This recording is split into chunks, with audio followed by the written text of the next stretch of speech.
अभी ये तो ज्यादा टाइम नहीं लगने वाला है। मैं ब्लॉग ज्यादा लंबा भी नहीं बनाऊंगी क्योंकि मुझे इन शॉर्ट में ये ब्लॉग पूरा कंप्लीट करना है। सुबह सुबह हम कुछ खा के नहीं निकले थे, इसलिए हमने रास्ते में पी गर्मा गर्म चाय। यूपी में ज्यादातर आपको कुल्हड़ में ही चाय मिलेगी। मैंने और मम्मी ने कुछ नहीं खाया है, बच्चों ने चाय के साथ स्नैक्स भी लिए। पहुंच गए हम लोग श्री राम जन्मभूमि। अयोध्या नगरी में आपका स्वागत है। तो हम 8:15 बजे घर से निकले थे और 9:45 के करीब हम लोग पहुंच गए यहाँ। आपको सड़क के साइड खंबे दिख रहे हैं, इसमें लाइट्स लगी है और एक खंबे पर आपको अयोध्या लिखा हुआ दिखेगा। एग्जैक्टली जब हम यहाँ पहुंचे सच में रोंगटे खड़े हो गए और सच में फीलिंग आ रही थी कि श्री राम जन्मभूमि इसके अलावा कहीं नहीं हो सकती।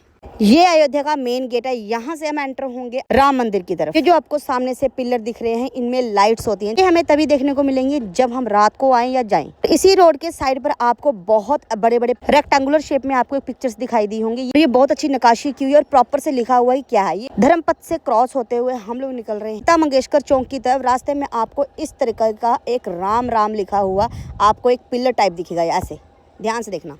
यही नज़ारे देखने के साथ साथ हम लोग बढ़ रहे थे आगे। रोड के साइड साइड पे ये जो निकाशी की हुई है ये भी मैं आपको एक एक करके दिखाऊंगी। मतलब सारी नहीं दिखा पाऊंगी, लेकिन इतनी सुंदर निकाशी की हुई है ना। छोटी छोटी दीवार पे पूरा पेंट नहीं किया हुआ, ये आकार दिया हुआ मतलब पत्थर से। आई डोंट नो कैसे, बट पहुंच गए हम लोग लता मंगेशकर चौक। अगर आप बस से आ रहे हैं या कहीं से भी आ रहे हैं, आपको यहीं पर उतरना है। आप इसको वीणा कह लो, सितार कह लो, भी आप अपनी लैंग्वेज में कहते हैं। और ये जो चौक है ये लता मंगेशकर को समर्पित किया गया है, ये उसकी याद में बनाया गया है। और ये जो आप देख रहे हो धनुष, ये बड़ा सा धनुष और नीचे से ये देखो ये तीर के नीचे से पानी निकल रहा है। ये श्री राम जी का धनुष है। इसके बारे में मुझे इतना पता तो नहीं है, लेकिन लोग बातें कर रहे थे, मैंने सुना था। यहाँ से आपको पैदल जाना सरयू नदी पे, यहाँ आपको स्नान करना है या फिर आप राम की पैड़ी पर जाकर भी स्नान कर सकते हैं। अगर मैं आपको ऑनेस्ट रिव्यू दूं तो यहाँ पर आपको कोई खास फैसिलिटीज नहीं मिलेंगी, सिर्फ ठग आ जाएगा। जैसे गौदान के नाम पर आपसे काफी ज्यादा डिमांड की जाएगी। उसके बाद दीपदान के लिए आपको कहा जाएगा। जो लड़के वगैरह मेंस वगैरह वो आराम से नहा सकते हैं। अपने बच्चों ने तो नहाया, लेकिन मैंने नहीं नहाया क्योंकि वहाँ पर काफी लोग नहा रहे थे और उसी में कपड़े धो रहे थे। तो यहाँ पर अभी काफी ज्यादा फैसिलिटीज होना जरूरी है,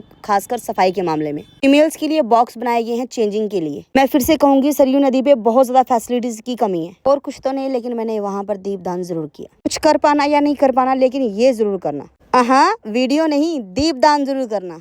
वैसे तो मैंने नहीं करना था, लेकिन मेरी मम्मी ने जोर डाला कि हाँ ये करके आओ, क्योंकि मैं ये सब करने से ज्यादा जरूरी दान पात्र में डालना ज्यादा जरूरी समझती हूँ। सरयू नदी पर आए हो तो बोटिंग किए बगैर मत जाना। यहाँ पर सबसे अच्छी चीज और सबसे ज्यादा मजा आपको इसी चीज में आने वाला है ना। वहाँ पर तो कुछ भी नहीं ऐसा देखने के लिए। सबसे ज्यादा मजा हमने यहाँ पर ही किया। ठंडी ठंडी हवा, जब आपके करीब से दूसरी नाव निकलती है तो और भी मजा आता है। अब हम लोग चल पड़े थे राम मंदिर की तरफ। तो पहले हमने लगाया तिलक, बहुत सुंदर सा।